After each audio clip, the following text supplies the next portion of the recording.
Hello ladies and gentlemen, this is Keys and welcome to a brand new series of Europa Universalis IV. This is going to be a short series. It's basically going to walk you through the steps that I took to achieve the Sunset Invasion achievement, Steam achievement on Iron Man mode. For those of you who are not familiar with this achievement, essentially what it is taking Aztecs and conquering a bunch of European countries and taking their capitals. The capitals include Madrid, which is Spain, Lisbon or Lisboa, which is Portugal, Rome, which is the Papal States, Paris, which is France, London, which is obviously England or Great Britain, and Amsterdam, which is the Netherlands. So that is as Aztecs, your goal is to own all of those before the end of the game. It is quite a hard achievement, so these videos are just basically going to show you the steps that I took, the things that I did to get here. You know, obviously there's other ways, and I think with this playthrough I didn't really game it too much, right? You can kind of cheese, for the lack of a better word, Europa a little bit to get achievements that you're going for, but for the most part this was a solid playthrough. I actually tried to do this the best as I could, and I think I did quite well. So to get this started and get this rolling, I'm gonna kind of give you a brief introduction. Essentially, the most important thing right off the bat is making sure that you get all your ducks in a row within that first 50 years. The first 50 years in Europa Universalis, for this achievement especially, is critical. As you start out with the Aztecs, you have a very specific religion group. This religion group works in such a way that you have to manage what's called a doom score. And the doom is something that increases every month, just a little bit, depending on how big your country is. So you can't expand very much as the Aztecs. And every time you do a reformation on that achievement, or sorry, on that religion, the doom increases that happen every month decrease, right? So you get less of an increase every month. So it takes 5 reformations to fully reform the religion, and then you're able to westernize. In order to achieve that, what you have to do is vassalize 5 factions around you, have doom score of, I believe, below 50, and then you can commit the reformation of your religion. You do that 5 times, and then you're done. So because of the need to vassalize, what you have to do as the Aztecs is be pretty much at a constant state of war, especially in that first 50 years. You're just go, go, go, go, go. You're on this, always at war. You go to war, you vassalize the country or the faction that you're at war with, you go to the next war, and you do it over and over and over again as quickly as you can. Now, because of that, you prepare yourself to be able to, or to be willing to restart the game a few times, because this is so, I guess, it's on such a hair string, that first little bit, that what happens is if you overextend yourself a little bit, or you piss off too many guys, or you don't have enough allies, or just anything just goes wrong, everything just goes tits up and you're fucked, right? And there's nothing you can do to stop it. So don't be afraid to restart a few times your playthrough if things don't completely go how it needs to at the beginning, because those first 50 years are so crucial. So essentially what you want to do is the factions that are directly surrounding the Aztecs are the ones that you want to vassalize the most, and you want to take some provinces some territories from them, but don't overextend yourself, especially before you're done, a couple of those reformations. You want to make sure that you expand, but you expand slowly until the reformations are done, and then you can kind of go ballistic. But before then, just take your time, expand slowly. Don't really do a whole lot. Just kind of, bide your time as you expand. The first reformation you get that you want to get is the discipline one. It's going to help you in all your battles. And then the second one, there's actually a few there that I can't really remember what they give, but the last one you want to do is a colonial one. That's by far the last reformation that you want to grab. It's also, I do suggest allying with the southern factions on that Central American peninsula there. I think it's Quiche and Itza. Those are pretty easy to ally, and they will help you out in those wars. Also take advantage of mercenary units. Take advantage of having that manpower not be as much of an issue. Every time you vassalize someone, also take all their gold. There's nothing you can do to keep your inflation down as the Aztecs. It will take you a good probably 200 years to get your inflation to a level position where it's actually going down. So don't be afraid to just grab as much gold as you possibly can to keep those mercenaries going and keep your manpower up. Admin points is also one of your most important things, because every time you reform your religion, you're going to get a stability hit, right? So make sure that what I've done in my playthrough was also set priority to admin. So that's something I also suggest. Once you have once you get yourself in a decent position, and once you get yourself as the dominant power in Central America, then this stuff becomes very easy, and then it kind of becomes a game of rapid expansion after that. But for the first little bit, that first 50 years, you're going to have to move slowly, you're going to have to move deliberately, and you have to be very, very careful that you don't overextend yourself. If you overextend yourself too much and you're gathering too much doom, you're fucked. If you you don't overextend yourself enough and your enemies around you just overwhelm you, then you're fucked. If you don't have enough allies, you will be fucked. And if you don't get yourself into a strong enough position before the European powers show up, then guess what? You're fucked. So you want to make sure that you kind of align your chess pieces perfectly, again, within that first 50 years. And then after that, you get yourself into a nice position. Then you might start seeing Portuguese or Spanish. For me, it was Spain that showed up first.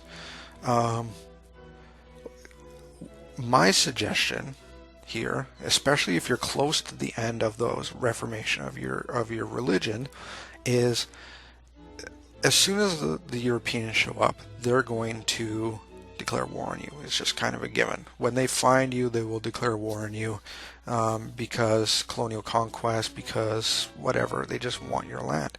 So my suggestion is, when you get to that position and they are there, just give them a province. Just finish the war, give them a province, allow them to have it. It'll appease them for some time, but it also sets a Western power directly beside you, allowing you to Westernize. And then when you get yourself to a position of Westernization, don't do the same mistake that I did. Essentially what I did was, I forgot that Westernizing brings your admin points down, brings your stability down, and it also drains your monarch points. I forgot about the draining of the monarch points. I thought it was something along the line, or I thought it was similar to that of annexing a vassal, right? Where it would take a certain amount of monarch points, but that's the max. It's never going to drain them, right?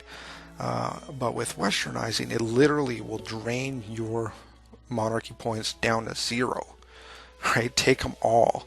So make sure that before you start westernizing, you have enough admin points sitting there to be able to take it from, -2 or -3 admin back up to 0. -2 or -3 stability back up to 0 stability. So that westernizing isn't as detrimental to your faction. Once you're westernized, that's when you can expand quickly and aggressively through North America.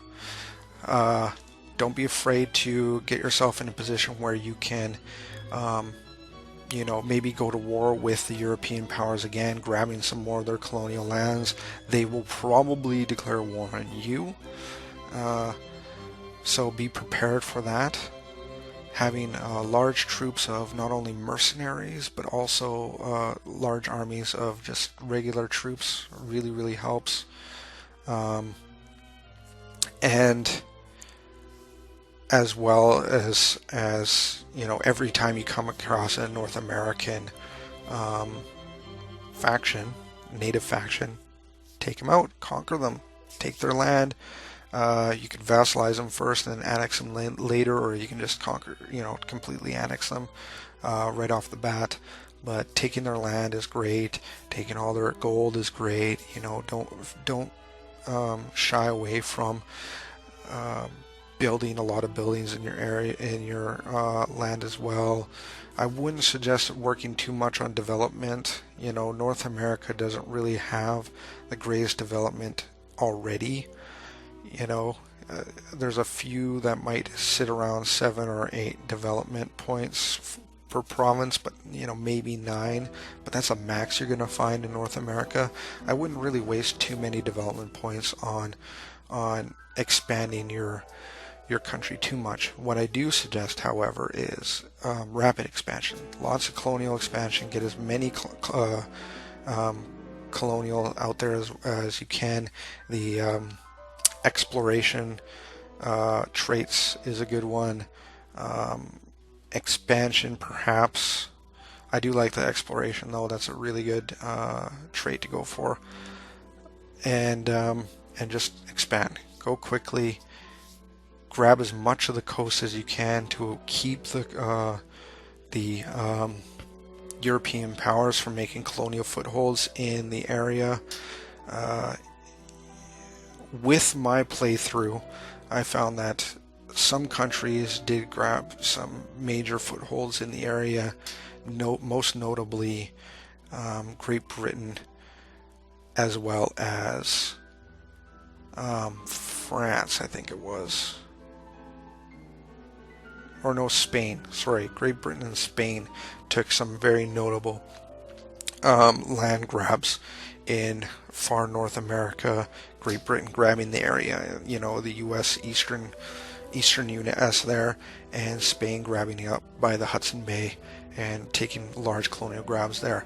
It's going to be a while before you actually have a big enough army to be able to handle a large, most of the European powers. A lot of these European powers will probably be allied with each other, but once you get yourself into a position that you can attack these colonial areas, then do it. Grab as much colonial land as they can.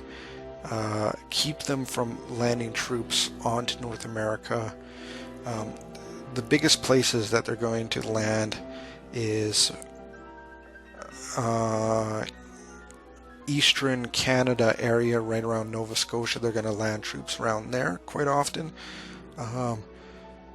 The New Orleans area, I've noticed they tend to land their troops around there, or Florida, not France. And the Gulf of Mexico, kind of tip of Mexico there. They'll land troops there. So there's 3 places where the AI is most likely to land troops. So if you have troops in that area and you know that, okay, Spain is coming with a boatload of dudes, we need to have troops, here, here, and here, then you can usually get them as they hop off the boat, more often than not. Other than that, keep aware of that the AI will rarely bring more than a 20 stack on their transports. So keep that in mind. Don't try and compete with them as in naval power. You're not going to be able to do it. Instead, when they land the troops, wipe them out, right? My other suggestion is when you're expanding, focus your expansion northward rather than southward. There is some real nice opportunities south when it comes to like the Inca kind of areas.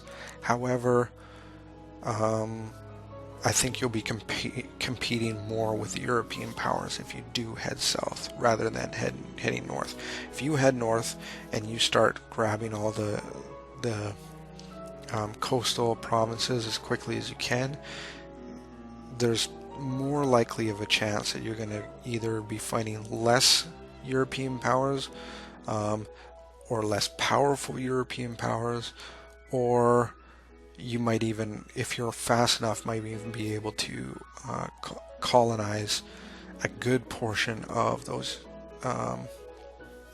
coastlines, keeping, if you're full on lucky, you might be able to keep them out completely. Myself, I wasn't that way. So when you get to that point, then you got to focus on, how are you going to get into Europe? That's the key thing. And the biggest thing about having to get into Europe is you want to put yourself in a position where you can transport your troops quickly, because you're not going to have a big naval power more often than not. You're going to have kind of a smaller navy, mostly of transports, and a good portion of your units are just going to be, you're going to have quite strong units. Focus on stuff like discipline, focus on stuff like leader fire, that kind of stuff. Make sure that you have really good quality units. Morale is also a nice one. A combination of morale and discipline will do you very well. And then look for opportunities to grab land closer to Europe. It doesn't happen very often. But for example, if you get into war with Portugal or Spain, sometimes Portugal and Spain have land grabs closer to to Europe that you might be able to land on, giving you kind of an opportunity to maybe declare war on Morocco, or maybe declare war on somebody else in that area, giving you a kind of that land hold to jump over into Europe. And putting yourself in a position where you're beside a European country also helps as well. If you get yourself in a position where you're beside Portugal or beside Spain, so that you can just create a cosy belly and then go to war with them initially, is also really nice. Stuff like another option is the first religious trait, which gives you opportunity to declare war on anyone who's a heretic. That's also an option, although I recommend it less because, well, yeah, it's a possibility, but I do also suggest trying to get yourself some land close to Europe.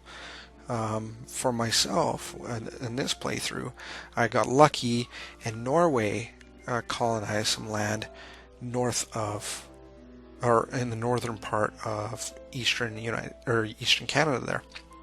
Right beside where I was colonized. So as soon as I got the colony done, I could declare war on Norway, which happened to have a piece of land right beside England. giving me the opportunity to put a casus belli on England and then, you know, go after them at the opportune time. But make sure it's the opportune time. The last thing you want to do is get yourself in a situation where you're at war with England, Spain, Portugal, France, all these guys all at once, right?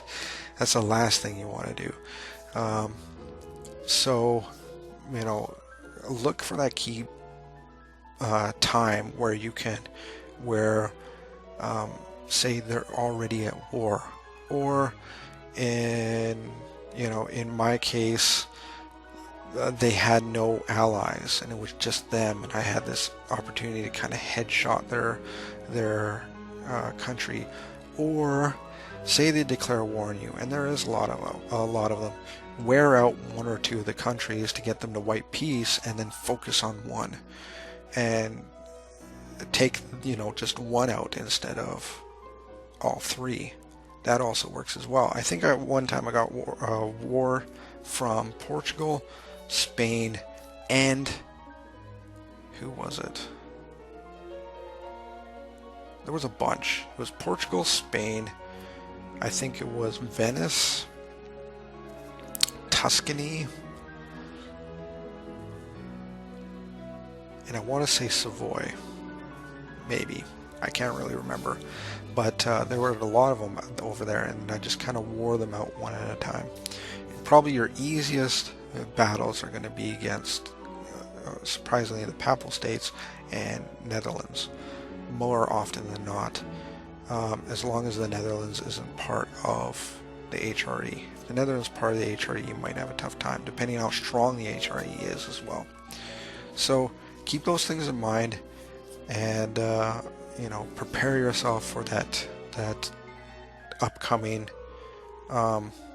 battles. But this video, this video was just kind of the preparation video. The next video is going to be the more deliberate steps on how to take out Portugal, how to take out Spain, Papal States, and so on, and what the steps I took to grab those key specific provinces. So come back in the next video, watch that, and thank you very much for watching this. I hope you really enjoyed what I was able to share. In the next video, we're going to finish all this off. So if you like this video, please hit the like button. If you like all my videos, please subscribe. And if you have some things that you think I might have missed, or things that you know, you liked about what I said, please put in the comment section below. But until next time, Keeves out.